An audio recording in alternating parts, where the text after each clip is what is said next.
ব্যবহার করবেন 500 গ্রাম। কত গ্রাম? 500 গ্রাম।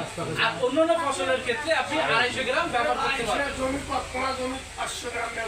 একদম একদম আমি যেটা বলবো দনের হিসাব, সেইটা কথা মানে বিঘার হিসাব আর কি, সহজ কথা আর কি। এটা করা লাগবে তো। মানে সবজি বলতে আপনি আলু, তারপরে আপনার মনে করেন আপনার যে করলা, ঝিঙ্গা, চিচিঙ্গা, সকল প্রকার সবজির ক্ষেত্রে আপনি 500 গ্রাম ব্যবহার করবেন।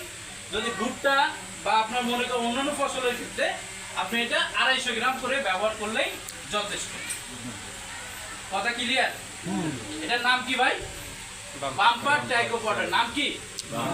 Bumper tricho powder. এবং এখন যদি মনে করেন আপনার গাছের শিকড় পচে গেছে, বলছিলাম কি সেগুলো তুলে ফেলার পরে যে সুস্থ গাছগুলো আছে সেগুলোতে আপনি স্প্রে করতে পারবেন।